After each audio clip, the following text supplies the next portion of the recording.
pointure et moelle. Elle juge les sentiments du cœur. Alléluia. Hébreux 4, versets 11, 12, 14. Marc 7, versets 14 à 23. Si ton cœur n'a pas été circoncis, tu ne peux pas rentrer dans l'assemblée de Dieu. Car l'épée, c'est la parole, Éphésiens 6, 17, qui sort de la bouche du Seigneur. 2 Thessaloniciens 2, 8. Ainsi, le Seigneur connaît ceux qui lui appartiennent, parce qu'il discerne la pensée du cœur, et tout est mis à nu et à découvert devant lui. Alléluia. Alléluia.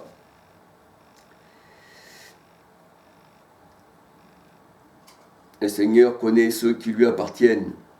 Alléluia. Même si vous avez des titres éloquents, eh bien, ça ne veut pas dire que vous lui appartenez. Alléluia. Car il connaît les faux prophètes. Il connaît toutes choses. Alléluia. Il n'est pas seulement un homme. Philippiens 2, versets 6-7. 1 Timothée 2, 6. Mais Dieu manifesté dans la chair. 1 Timothée 3, 16. En tant que Dieu manifesté dans la chair. Alléluia. Alléluia. Il connaît toutes choses. Et on ne peut pas lui mentir. On ne peut pas mentir au Seigneur. On peut mentir aux hommes, mais on ne peut pas mentir au Seigneur. Or, le Seigneur, c'est l'Esprit. Alléluia. Il sonde ton cœur. Il a sondé les pharisiens et il sonde le cœur des religions aujourd'hui. Et il sait d'avance, même avant que ça arrive, et que ça va arriver, mais qu'ils n'appartiennent pas au Seigneur. Alléluia. Le Père, l'Esprit, était en Yeshua, parce que son corps, le corps de Jésus, homme, c'était aussi le temple. Détruisez ce temple et en 3 jours je le relève. Et ceux qui lisaient chaque jour, chaque sabbat, les Écritures, eh bien disaient, mais comment se fait-il? Il a fallu 46 ans pour faire ce temple, et lui en 3 jours. Mais il parlait du temple de son corps. Jean 2, 19, 20, 21. Alléluia. Jean 14, versets 7 à 10. On voit que Philippe, un disciple aussi, Philippe, il dit au Seigneur, montre-nous le Père et cela nous suffit. Il ne connaissait pas encore Philippe. Parce que l'Esprit n'était pas encore. Montre-nous le Père et cela nous suffit. Le Seigneur, il dit à Philippe, il y a si longtemps, Philippe, que je suis avec toi. Tu ne m'as jamais connu. Celui qui m'a vu a vu le Père. Et dès ce moment, moi qui te parle, je le suis et tu le connais. Alléluia. On peut se dire disciple aussi et pas connaître le Seigneur. Si tu n'as pas la révélation de Matthieu 11, versets 25, 26, 27, par le Seigneur lui-même, qui connaît le Père, si ce n'est le Fils, et que le Fils veut le révéler, tu croiras qu'il y a 3 dieux. Alléluia. Tu croiras à une Trinité, ou tu ne crois pas du tout à la divinité du Seigneur, tu seras un antichrist. Alléluia. Moi et le Père, c'est un seul. Jean 10, verset 30. Le Père, c'est l'Esprit, et c'est l'Esprit qui a formé le corps. Hébreux 10, verset 4. C'est pour ça que, en tant qu'homme, Jésus était fils de Dieu. Hébreux 10, 4. Alléluia. Hébreux 10, 4. Tu me formas un corps. Alors, on peut regarder combien de personnes ne comprennent pas Matthieu 24, 36.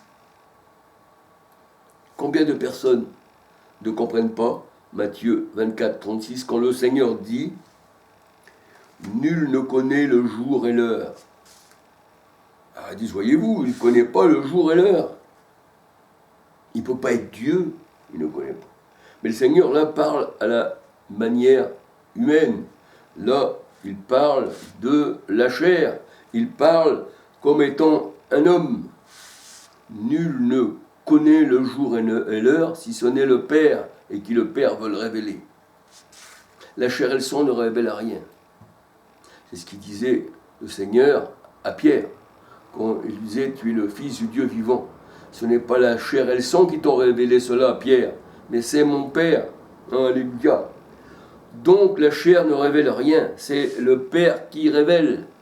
Et le Seigneur, en disant ceci à ses disciples, en leur donnant ni le jour et l'heure de sa venue, à eux, c'est en son temps à eux qu'il allait revenir, eh bien, il les laissait, on va dire, sur le qui-vive, de ne pas savoir le jour et l'heure qui va revenir, donc il fallait qu'ils soient prêts à tout moment. C'est ce que nous dit la parole de Dieu, et c'est exactement pour ça que le Seigneur disait ça à ses disciples. Alléluia. C'est pas qu'il ne connaissait pas, c'est plutôt qu'il s'est servi de cette parole pour laisser les disciples bien, sur le qui-vive de sa venue, un peu comme les vierges folles, qui là en pleine nuit, l'époux arrive, alléluia, et ils n'ont pas pris d'huile avec eux, alléluia. Matthieu 24, 36, alléluia. C'est là qu'il est dit, nul ne connaît le jour et l'heure, personne ne le sait, pas même le Fils, mais le Père. Alléluia. Et c'est pour ça que le Seigneur avait une raison valable de ne pas vouloir révéler à ses disciples le jour et l'heure de sa venue pour toujours les tenir en éveil. Fallait les tenir en éveil à chaque instant, afin qu'ils soient toujours au travail. Matthieu 24, versets 43, 44, 45, 46, 47, 48, 49, 50. Le Seigneur parle à ses disciples en son temps à lui. Alléluia. En son temps à lui. Le Seigneur disait à ses disciples qu'il devait partir et revenir à l'improviste chez les disciples. Matthieu 25, versets 1 à 13. Matthieu 25, 13. Alors, comme je vous disais tout à l'heure, que l'épée sonde les sentiments du cœur. Alléluia. Car si ton cœur est rempli de violence, alléluia. Comme les hommes que le Seigneur appelle les adversaires, les Satans, et que ta doctrine est humaine, elle vient des hommes, Marc 7, versets 6 à 13. Alors, l'épée, parce que l'épée, je vous ai dit qu'elles sondent les profondeurs de l'être humain, elles sondent le cœur, et tous sont nus à découvert devant la parole, devant l'épée, devant Christ. Alléluia. Et elles vous sondent, et vous ne pouvez pas rentrer dans l'assemblée du Seigneur si vous n'avez pas le cœur purifié. Alléluia.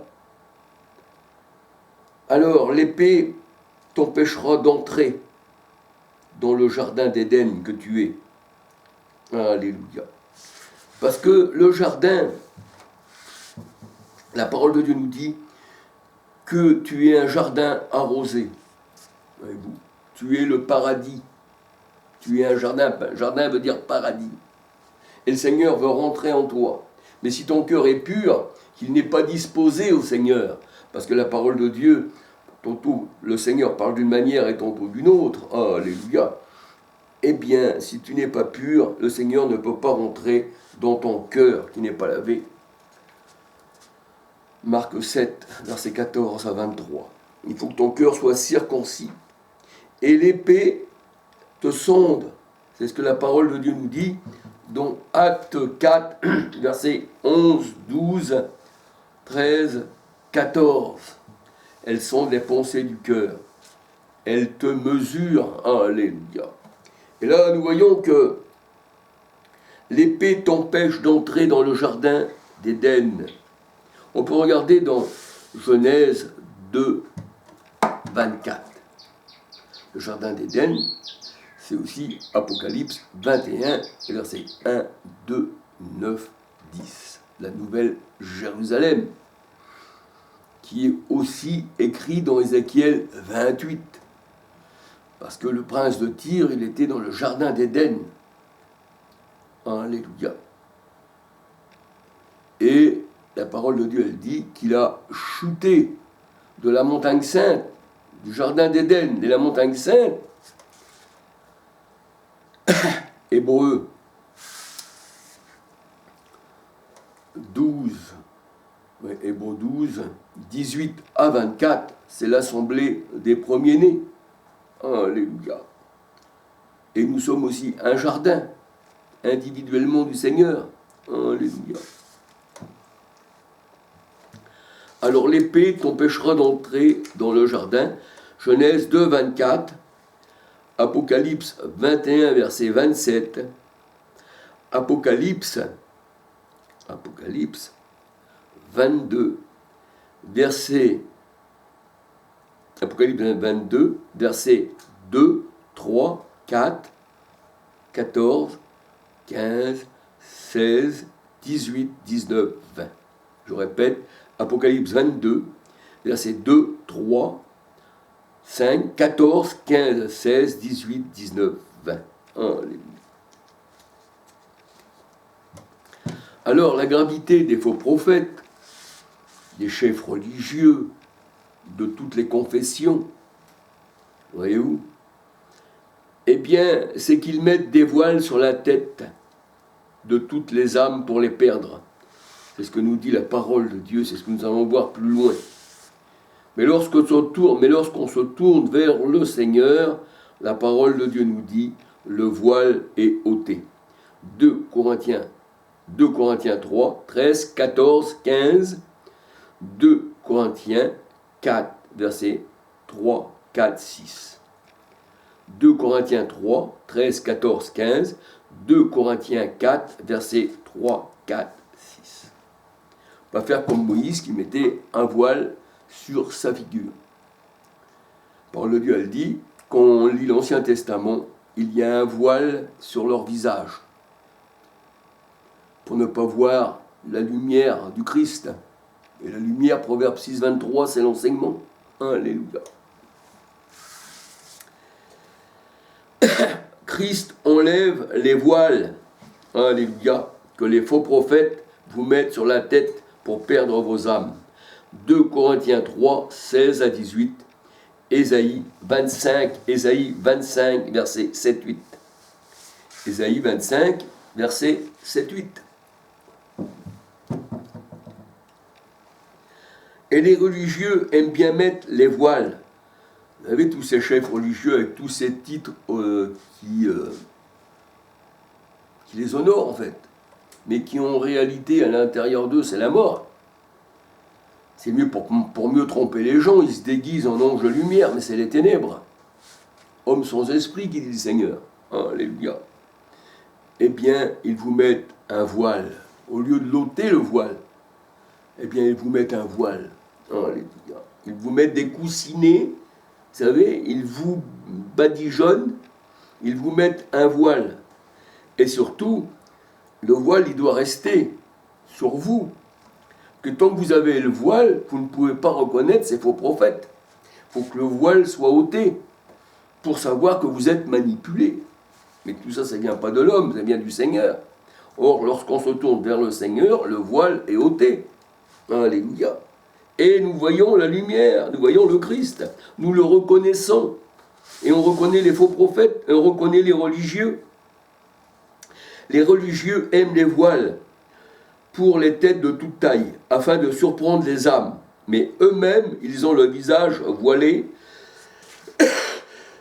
et leur âme à eux est aussi perdue. Et en agissant comme cela, eh bien, ils déshonorent le peuple. Ézéchiel 13, versets 18, 19, 20. Alléluia. Mais le Seigneur dit pour ses élus, « J'arracherai votre voile que vous avez mis sur la tête de tous les gens, Et je délivrerai de vos mains mon peuple, c'est-à-dire mes élus, et ils ne serviront plus de piège entre vos mains. Ézéchiel 13, versets 21 à 23. Alléluia. Je vais mettre un peu de silence. Voilà. Mieux. Alors on peut dire que les scribes et les pharisiens ont accompli à l'égard de Christ ce qu'ils lisaient chaque sabbat dans les synagogues. Acte 13, versets 27, 29, 41, 42 à 51. Donc ils lisaient ceci chaque sabbat. Ils auraient dû être éclairés que quand Christ est venu, que c'était lui qui était la véritable lumière qui éclaire tout homme, mais les ténèbres ne l'ont pas reçu. Et pourtant, ils le lisaient chaque sabbat dans les synagogues. Alléluia. La parole de Dieu nous dit que les chefs ne l'ont pas connu, ni reconnu, eux qui le lisaient chaque sabbat dans leur synagogue. 1 Corinthiens 2, versets 6, 7, 8. Il est venu chez les siens, et les siens l'ont rejeté. Jean 1, versets 1 à 13. Et si on reconnaissait les miracles du Seigneur, et qu'on en parlait au peuple, eh bien, on vous jetait de la synagogue. On vous jetait. On vous jetait de la synagogue. Alléluia. Jean 9, versets 1, 5 à 41.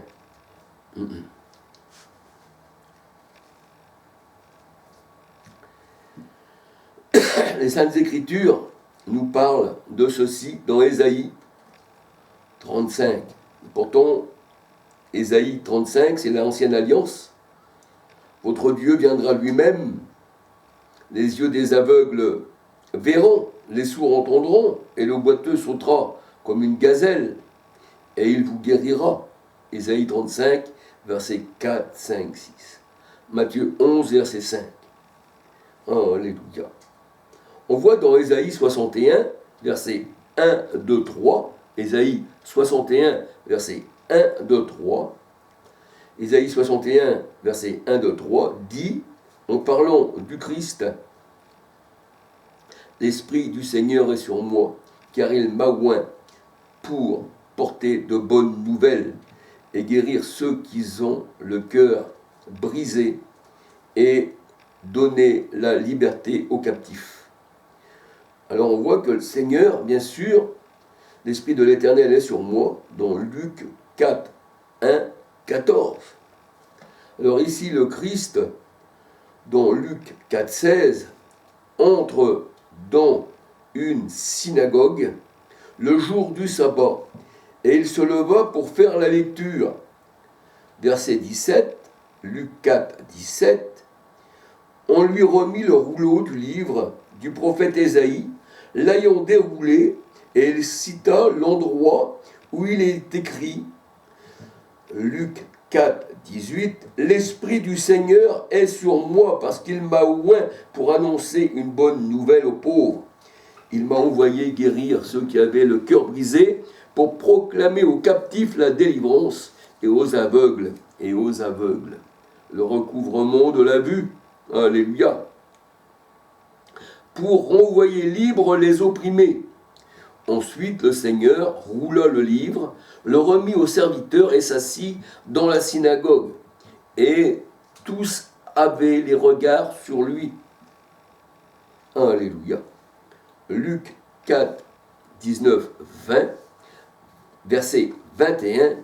Alors il commença à leur dire, « Aujourd'hui, cette parole de l'Écriture que vous venez d'entendre est accomplie. » Alléluia. Et là, nous voyons qu'ils prennent le Seigneur, le Christ, et le chassent de la synagogue, qui pourtant, eux, lisaient chaque sabbat, et qu'ils étaient là chaque sabbat, et qu'ils sondaient les Écritures, ils ne l'ont pas reconnu. Ils l'ont jeté et ils l'ont crucifié. Luc 4, versets 22 à 44. Luc 4, versets 22 à 44. On voulait se débarrasser du Seigneur. Alléluia. Alors on comprend mieux pourquoi que le Seigneur nous dit que c'est une synagogue de Satan. Apocalypse 3, verset 9. Apocalypse 2, verset 9. Alors ces personnes, chaque sabbat, eh bien le Seigneur dit, les Écritures parlent de moi, et vous le lisez chaque sabbat. Eh bien ces personnes ont rejeté le Seigneur. Alléluia. Ils ne voulaient pas que soit lui le Christ. Ils recherchaient un faux Christ. C'est ce qu'on appelle des antichrists. Et c'est pour ça que le Seigneur il dit, je suis venu au nom de mon Père. Alléluia. Matthieu 1, 18, Jean 6, 57. Je suis venu au nom de mon Père, vous ne me recevez pas. Si quelqu'un vient en son propre nom, eh bien vous le recevrez. Alléluia.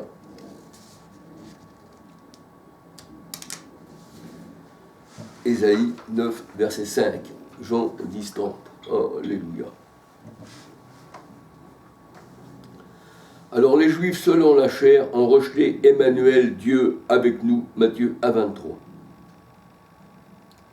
Et beaucoup d'antichrists dans les religions, alléluia, du monde, 1 Jean 2, versets 18, 19, 22, 23, 24, 1 Jean 4, versets 1 à 6, 2 Jean 7 à 10, eh bien, se font passer pour de vrais prophètes. Alléluia.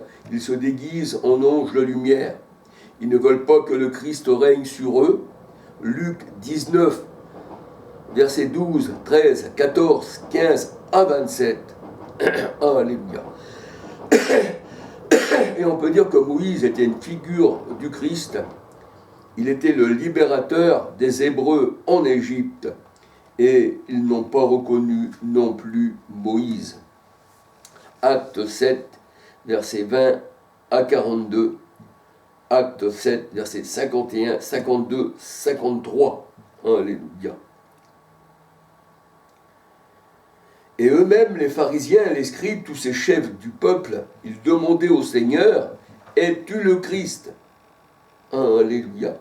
Et le Seigneur disait, « Je le suis. » Marc 14, versets 61-62. Jean-Baptiste a présenté aussi le Seigneur comme l'agneau qui ôte le péché du monde, aux scribes, aux pharisiens et à toute la Judée. Alléluia. Jean 1, verset 19 à 27, 31. Luc 1, verset 80. Alléluia. Alors, il n'y a pas plus pire aveugle que ces gens-là. Pas plus pire. Ils sont des les Écritures. Le Seigneur est venu dans la forme humaine, parmi les siens. Ils ne l'ont pas reconnu. Parce qu'ils n'avaient pas des yeux pour voir, des oreilles pour entendre. Alléluia.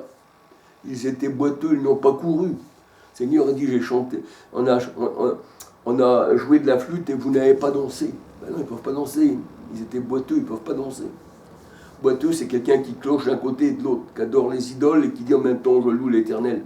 Ils me louent des lèvres, mais leur cœur est éloigné. Alléluia. Eh bien, mes frères et sœurs, que le Seigneur vous bénisse, que le Seigneur vous garde abondamment. Alléluia. Merci Seigneur, ça va un peu mieux. Alléluia. Gloire au Seigneur pour toutes choses. Alléluia. Gloire au Seigneur. Alléluia. Nous dépendons tous du Seigneur. Alléluia. Il guérit ses brebis malades. La guérison vient de l'intérieur, mes frères. Alléluia. Tant que vous serez dans le corps, vous ne serez jamais guéris. Ce sera une maladie qui va en chasser une autre et qui reviendra. Et tout ça, c'est voulu par le monde. Alléluia.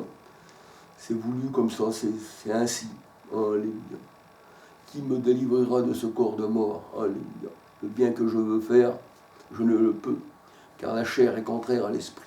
Alléluia. Soyez bénis abondamment. Alléluia. Que le Seigneur vous bénisse abondamment. Alléluia. Gloire au Seigneur.